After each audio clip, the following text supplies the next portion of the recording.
ఎవరా నువ్వు? నీకు వరుసకు తమ్ముణ్ణి, మంగమ్మ కొడుకుని. ఓసే రావులమ్మా, ఇన్నాళ్ళు రత్తెనకాల పడింది ఈడే. నేను అనుకున్నాను చెత్త కొట్టావు. ఓసారి రారా.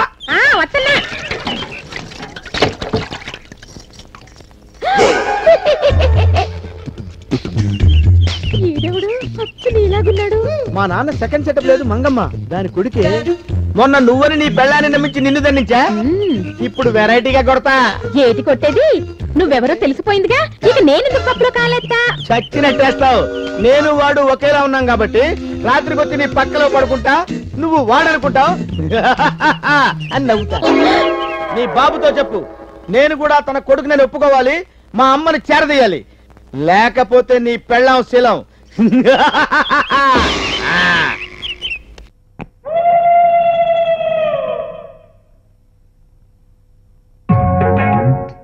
నేనేది సింపుల్ గా తీసుకోను, మెంటల్ డాక్టర్ని కదా.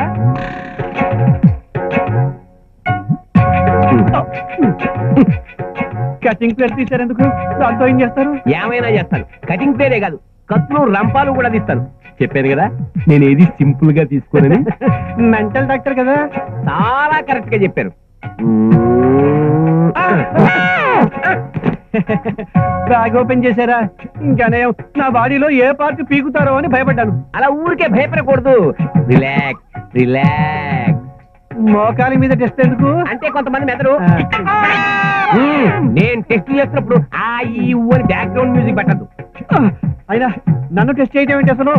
మా చిన్నబ్బాయి వెర్రి మొర్రి వేషాలు వేస్తున్నాడు, వారికి పిచ్చేమోనని మీ దగ్గరికి వచ్చాను చెప్పాను కదా.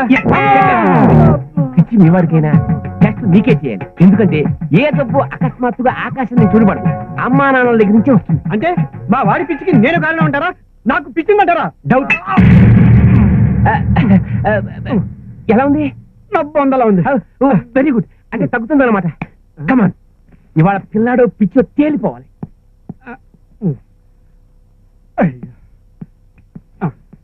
మీ వాడి పిచ్చి ప్రాబ్లం గురించి ఇదివరకు ఎవరికైనా చెప్పారా?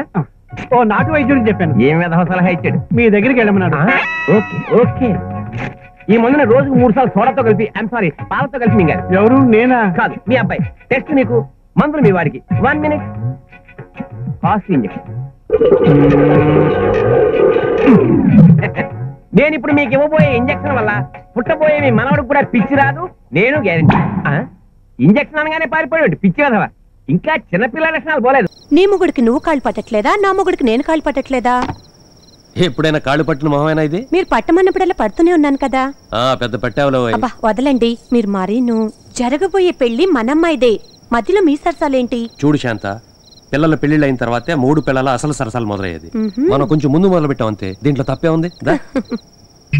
నువ్వేంట్రా ఎక్కడే చూస్తున్నావు? మీ పనులన్నీ చూడమన్నారు కదని చూస్తున్నా. చూసాలో గాని అమ్మోడు తీసుకెళ్ళి పైన పడాయి. ఇప్పుడు పైన ఏమంటాడు, రేపు కింద ఏమంటాడు?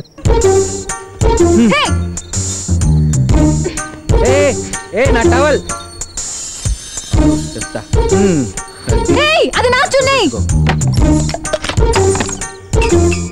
బా ఏంటా సౌండ్స్? నీ గదిలోంచి వస్తున్నాయి అనుకున్నానే. లేదే, మన ఇంట్లో కాదనుకుంటానయ్యా, పక్క ఇంట్లో అనుకుంటానండి. మన ఇంట్లో ఎంత పెద్ద మగోళ్ళున్నా ఏలా పిత్తాంటి సౌండ్ ఎప్పుడు రాలేదండి. ఇస్త్రీ పెట్టే తోముతుంటే చొక్కా ప్యాంటు నలగదయ్యే, ఐరన్నే చేశానిప్పుడు.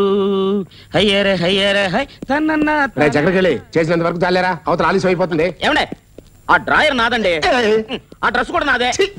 అయ్యయ్యో చక్కగా ఇస్త్రీ. మా గుడ్డలు ఐరన్ చేయరా అంటే నీ గుడ్డలు ఐరన్ చేసుకుంటావా? ఏమండే, అసలు నేను ఎవరినండి నేను? మీ ఇంట్లో సర్వెంట్ని. మార్కెట్కి వెళ్ళి కూరగాయలు తేవాలన్నా, షాప్కి వెళ్ళి సరుకులు తేవాలన్నా నేనే కదండి వెళ్ళాలి. ఇలా నీట్గా హెయిర్ డ్రెస్ చేసుకుని, ఇలా ఇన్సర్ట్ చేసుకుని, అలా కారులో హాయిగా షికారుకు వెళ్తున్నట్టుగా షాపింగ్కి వెళ్తే మీకెంత గౌరవం అండి. ఏమండి, ఇంటి నౌకర్ను చూసి ఇంటి యజమాని చూడమన్నారండి. ఎన్నాళ్ళు నీకు వెర్రి వేపకాయ అంతే ఉందనుకున్నాను రా, గుమ్మడికాయ అంత డెవలప్ అయిపోయింది. ఖాయం మీ తాత మీ నాన్నలాగా నువ్వు కూడా పిచ్చి చావు తెస్తావు. ఏమండి, అవన్నీ గుర్తు చేసి నన్ను భయపెట్టకండి, అసలు నాకుంటే ఈకు. లేకపోతే ఏమిట్రా, అవతల అబ్బాయి అర్జెంట్ గా బయటకు వెళ్ళాలి, అది గొడవలు ఇస్త్రీ చేయాలంటే నీ గొడవలు ఇస్త్రీ చేస్తూ కూర్చుంటావా? పైగా కూరగాయలు మోసుకునే వాడికి ఈ కటింగ్ స్టైల్ ఒకటి. అసలు నువ్వు చేసే ఉద్యోగానికి ఇది కరెక్ట్ డ్రెస్. కానీ నాగమణి నాగమణి నాగమణి నన్ను వదిలేసిపోతున్నావా? నువ్వు లేకుండా ఒంటరిగా నేను ఎలా ఉండనే? అక్కడ ఉండడానికి వెళ్తున్నాను అనుకుంటున్నావా? కండానికి వెళ్తున్నాను కానీ అత్త వద్దత్త, నాగమణి ఇక్కడే పుడు పోసుకొని ఎత్తాను రావే. అలా కానీ నేను బతిలో నా లల్లన్నట్టుంటది. నువ్వు ఊరుకోవయ్యా, అది న్యాయం కాదు బాబు. ఇలా చూడు, ఆడపిల్ల పుట్టింట్లో పుల్ల పోసుకోవడమే రివాజు.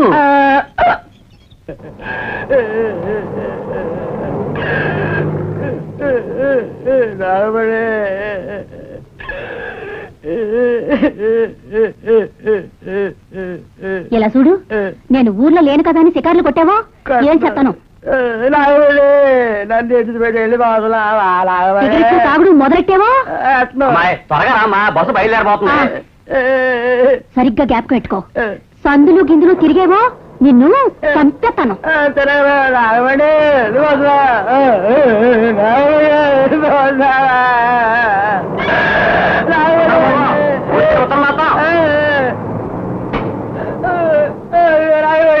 నన్ను ఇడితో వెళ్ళిపోతున్నా.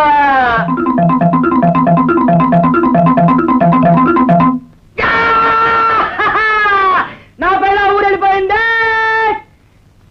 నా పిల్ల ఊరెళ్ళిపోయిందే, నా పిల్ల ఊరెళ్ళిపోయిందే, నా పిల్ల ఊరెళ్ళిపోయిందే, నా పిల్ల ఊరెళ్ళిపోయిందే, నా పిల్ల ఊరెళ్ళిపోయిందే, నా పిల్ల ఊరెళ్ళిపోయిందే, నా పిల్ల ఊరెళ్ళిపోయిందే, నా పిల్ల ఊరెళ్ళిపోయింది, నా పిల్ల ఊరెళ్ళిపోయింది, నా పిల్ల ఊరెళ్ళిపోయింది.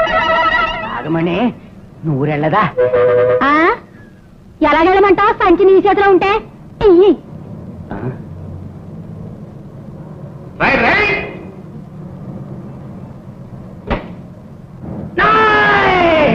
నా పిల్ల నిజంగా ఊరెళ్ళిపోయింది. మీ దయ వల్ల నా బిజినెస్ బాగా సాగుతుంది సార్. ఇదిగో ఇదిగో, ఇలాంటి ఎక్స్ట్రాలే నాకు నచ్చవు.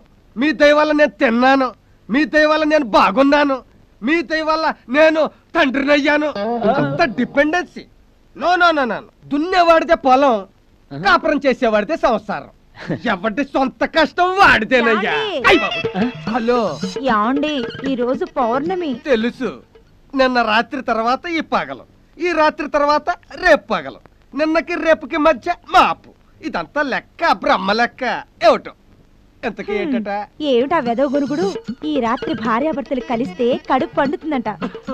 కాబట్టి ఈ రోజు నా థియేటర్ లోనే వేసుకో. తేడా వస్తే తల తీసేస్తాను, జాగ్రత్త. తీసుకో. తీసుకుంటాను, ఏం చేస్తాను రాత్రికి చెప్తా.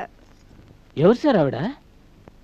ఏనుగు మీదెక్కి పొడిచేవాడిని మావటి అని, గుర్రం మీదెక్కి స్వారీ చేసేవాడిని రౌతు అని, మొగుడు మీదెక్కి సవారీ చేసేదాన్ని పెళ్ళం అని అంటారు. మళ్ళీ హలో యావండి, ఈ రోజు థియేటర్ లో బుక్ చేసుకుంది. నీకంటే ముందు టికెట్ కొంది. అలా అయితే మీ జీవితానికి టికెట్ నేను చింపేస్తాను. నా థియేటర్ లో జరగలేదనుకో, పురికొస్తే ఊరేసుకుని చేస్తాను. మొలతాడుతో ట్రై చేయరాదు, కొంచెం స్ట్రాంగ్ గా ఉంటుంది. నా చావు కారణం నువ్వేనని పోలీస్ కంప్లైంట్ ఇచ్చి మరీ చేస్తాను. ఇప్పుడు అంత ప్రాసెస్ అవసరం అంటావా? అవును, అవసరమే. నా బాడీకి పోస్ట్ మార్టం అయ్యేలోగా నీ బాడీలో పాటలన్నీ ఓడిపోతాయి. వెళ్ళొస్తా. అన్నట్టుడా? అర్థమైంది సార్, మీ రెండో రౌతు, I mean your second wife. చిన్న హింట్ ఇవ్వడం తప్పైపోయింది. అదేంటి సార్ థియేటర్ బుకింగ్? అదే వాళ్ళకి పిచ్చి ఎక్కువయ్యా. పిచ్చా? అదే సినిమా పిచ్చి. మొదటిది సినిమా ఆపరేటర్ కూతురు, రెండోది సినిమా బుకింగ్ క్లర్క్ కూతురు. అసలు మీకు రెండు పెళ్లిళ్ళు ఎలా జరిగాయి సార్? అదొక విషాదకరమైన ఫ్లాష్ బ్యాక్.